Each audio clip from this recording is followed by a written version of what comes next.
Whatto chaps, I'm Magical Mike, and I'd like to ask and answer a few questions about the Necro Elite specialization, the Harbinger. Hopefully I can explain quickly what it does, how it does that thing, and most importantly, how it feels and, well, is it fun to play? And if you like the video then do please leave a like and consider subscribing. Thanks. First up, let's see what ArenaNet thinks the Harbinger is all about, and then I'll take it through some Dragon Response missions, some strikes, and some open world mobs.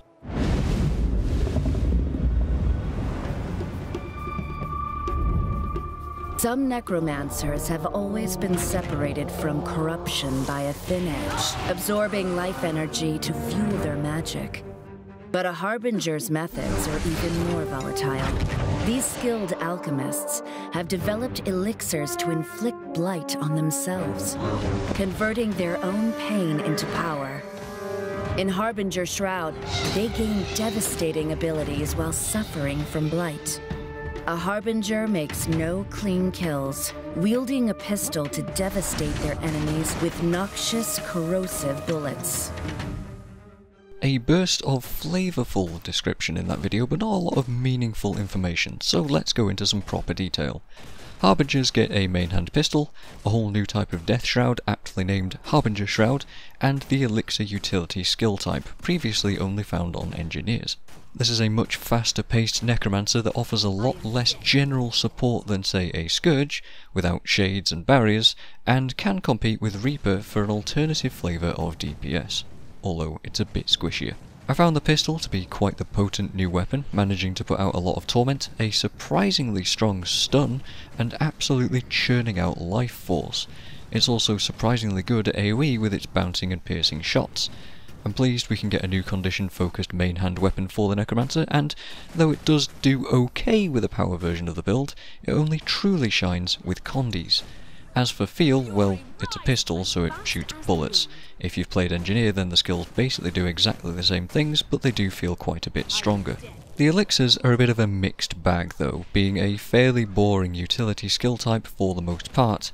The animations simply have the character drink a tiny vial and then toss the empty glass onto the ground, which makes a nicely subtle shattering sound, so not very flashy.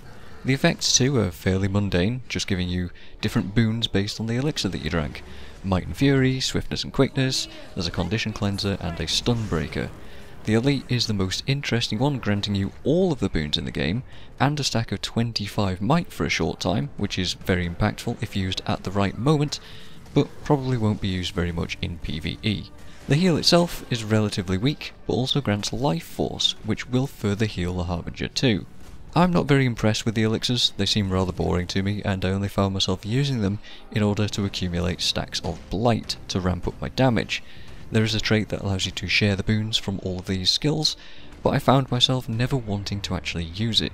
You could maybe find some niche support builds with elixir sharing, or some spike opportunities in PvP, or you could try sharing it with your minions and see how that goes, but there's other problems there too. The big ticket item in the Harbinger's new kit is the new Harbinger Shroud.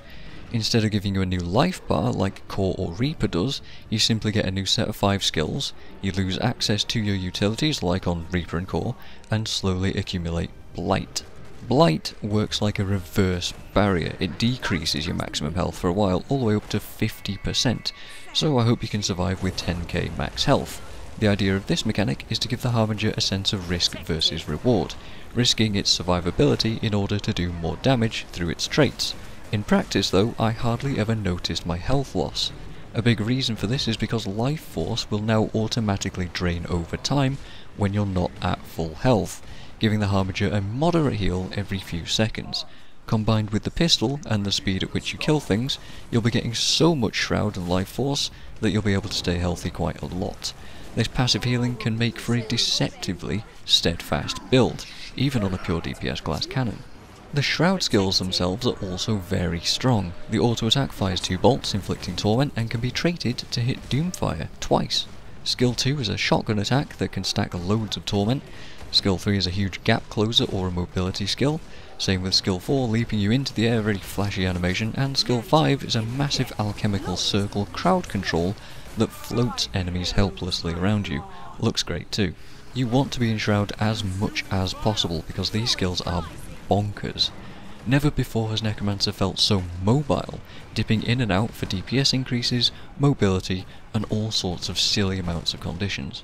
Shroud was a lot of fun to play with, so naturally all of my builds revolved around using it and maximising it as much as we could.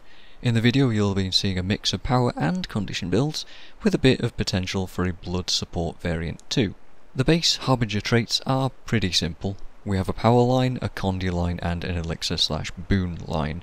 I do think the power ones have been kind of shoved in there unceremoniously and are utterly eclipsed by the condition ones though, so keep an eye on that for any changes. I ended up settling confidently on a build that isn't much different from how Scourge typically plays. It has so much quality of life already inside of the Shroud with its high mobility, huge damage and massive break bar control that simply adding parasitic contagion to the build made it feel almost unkillable in a lot of situations despite blight and despite 50% health loss. If left unchecked, the Harbinger can go to town and tear everything apart, but if you start to take a bit of pressure you'll find that your life force drains quite quickly, so having a stack of conditions on the target to melt them down while you kite and you build it back up is of huge value. I found that solo DRMs with all the challenges active were a total breeze with the Harbinger's kit. You have everything you need to melt tougher enemies because you can boon strip, smash down break bars, AoE with epidemic and drain life with parasitic contagion. Strikes were extremely simple with any level of support, and tougher enemies like Hydra and Jinn in PvE hardly even put up a fight. So the Harbinger is a very easy to play Necromancer variant that suffers from an identity crisis. It's been described as an Old West gunslinger / snake oil alchemist salesman that comes from an Eastern inspired continent that also flips around doing acrobatics and kung fu animations. It's fast and it's fun to play, but it could use a little bit more thought in the elixir skills and how blight interacts with traits. Again, keep an eye out for changes. Oh, and if you're a Char player, then let's just hope that the animations get a little bit more work done too. Otherwise you'll be running around and shooting your Shroud attacks at the floor while you run around on all fours. Whoops.